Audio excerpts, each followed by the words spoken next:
tubafitiye byinshi bitandukanye bigendanye n'ubuzima no kurinda amagara y'abantu.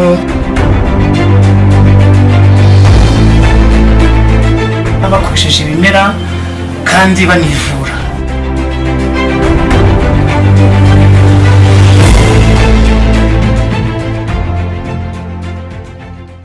Murakoze, tubanje kubasuhuza kandi tubifuza amahoro n'imigisha biva ku Mana.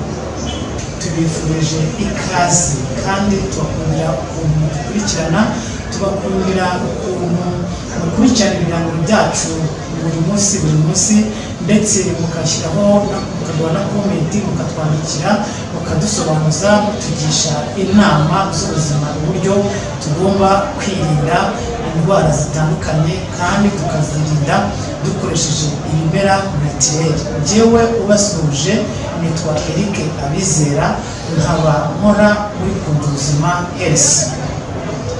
Aka kanya rero muri KUNDUBUZIMA Health tugiye kuganira ku ndwara yugarije isi. Iyo ndwara rero nta yindi tugiye kuganiraho, ni indwara y'umwijima y'ubwoko bwa hepatite B.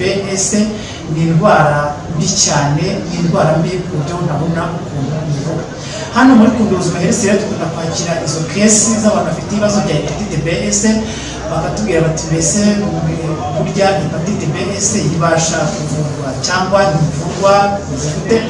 Hano muri KUNDUBUZIMA Health tubafitiye produit zitandukanye zikozwe mu bimera kandi zujuje ubuziranenge, zizewe ku ruhando mpuzamahanga, zihabwa n'ibigo bikurikira. Hari n'ikigo GMP Good Manufacturing Practice, akaba ikigo FDA Food and Drugs Administration, akaza nanone ikigo harare, ikigo cy'abayisilamu tukiha ubuziranenge, hakaza ikigo ISO International, hakaza ikindi kigo cyitwa HASI, nacyo ni ikigo kiha ubuziranenge, hakaza nanone FDA Rwanda. Ni produit zizewe kandi zagenzuwe n'ibigo mpuzamahanga bizwi kandi zikagenzurwa n'ibigo byo mu Rwanda nabyo bishinzwe kugenzura imiti yinjiye mu Rwanda, ndetse iyi miti irizewe cyane kuko irinda ikanavura.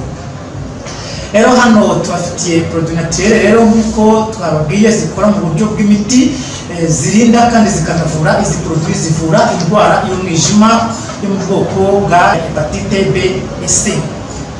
Izi produit naturel rero nababwiye zirinda kandi zikanavura, zisana selile z'umwijima kandi ni nziza cyane. Buriya kugira ngo umenye ko urwaye umwijima hari ibimenyetso bikuranga. Usanga amaso yarahindutse, ugacika intege hato na hatoya, ukajya wumva ugenda ucika intege. Iyo nayo ni ikimenyetso kiranga umuntu ufite uburwayi bw'umwijima. Hari ikindi kimenyetso urwaye umwijima agomba kumenya ko urwaye, ni ukugira ikibazo cy'iserere, akagira kizungera. Icyo nacyo ni ikimenyetso kigaragaza ko urwaye umwijima. Ikindi kimenyetso kigaragaza ko urwaye umwijima ni ukugira umuriro ukabije udahinduka. Icyo nacyo ni ikimenyetso kigaragaza umuntu urwaye umwijima. Ikindi kimenyetso kigaragaza ko urwaye umwijima cyane cyane ni igihe wagiye kwa muganga akakubwira ko umwijima wawe wabyimbye cyangwa se wabaye cirrhose. Kandi tuzi ko umwijima ari sitokaje y'amavitamini atandukanye. Umwijima ugira aho uhura na glikabo, ukagira aho uhura na insuline, kuko umwijima ni sitoke y'isukari, ukaba sitoke ya vitamini B12, ukaba sitoke ya vitamini zitandukanye. Rero izo vitamini iyo zibuze mu umwijima urabyimba, ntabwo uba ugikora amaraso, kuko umwijima ni inyama igize igice cy'umubiri kandi ni inyama yoroha cyane. Iyo itewe n'akantu gatoya yangirika. Kandi umwijima habaho lobe droit, hakabaho na lobe gauche. Niyo mpamvu umwijima ari urugingo cyangwa se inyama y'umubiri ifitiye akamaro cyane umubiri, cyane ifite uruhare cyane umubiri gukora amaraso. Rero umwijima ni inyama y'umubiri kandi ifitiye umubiri akamaro. Rero muri KUNDUBUZIMA Health twabazaniye iyi produit yitwa BLEUBERRY. Iyi BLEUBERRY ibasha gufasha umwijima kudetorosifiya imyanda, ndetse ikabasha gusana selile zigize umwijima. Ibyo bigatuma ifite uruhare mu kongera vitamine umwijima kujya mu mwijima utaba sinose. Hakaba harimo kandi ya produit kitwa epawa kazamura ubudahangarwa ndetse no kwica bagiteri zishobora kwataka umwijima n'izindi mikorobe zose. Epawa iragenda ikazica ikazikuramo, ibyo bigatuma umwijima ubasha kugira ubwirinzi cyane.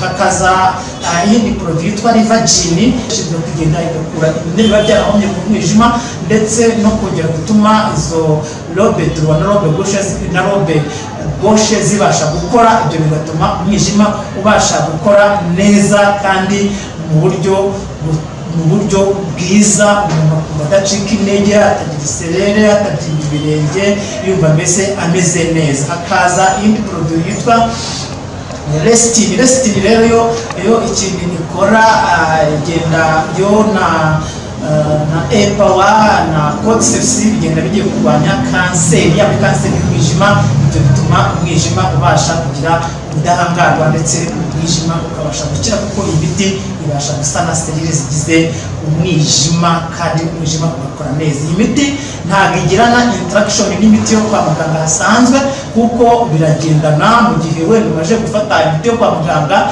ni byiza ko uza gufata izi produit kugira ngo ubashe kugira ubudahangarwa, zibashe kunganirana, kuko ni nziza cyane kandi zirasobanutse. Ukimara kumenya ko urwaye indwara y'umwijima, jya kwa muganga wisuzumishe, numara kwisuzumisha imiti, ariko umenye ko ukeneye n'inyunganiramirire zikozwe mu bimera zikora imiti zituma ubasha kugira ubuzima bwiza kandi kugira ubudahangarwa. Rero muri KUNDUBUZIMA hesi niyo mpamvu twabazaniye imiti myiza cyane ikozwe mu bimera, irinda ikanavura, isana umwijima, ikabunda kwangirika, zire zigize umwijima zikabasha kumera neza, ibinure byo kumwijima bigakurwaho, umwijima ukabasha gukora amaraso neza, kuko umwijima ni uruganda rw'amaraso kandi ni inyama ifitiye akamaro umubiri, ndetse igira uruhare runini mu gukora amaraso, kuko umutima ntiwatera amaraso atavuye umwijima. Niyo mpamvu umwijima ari inyama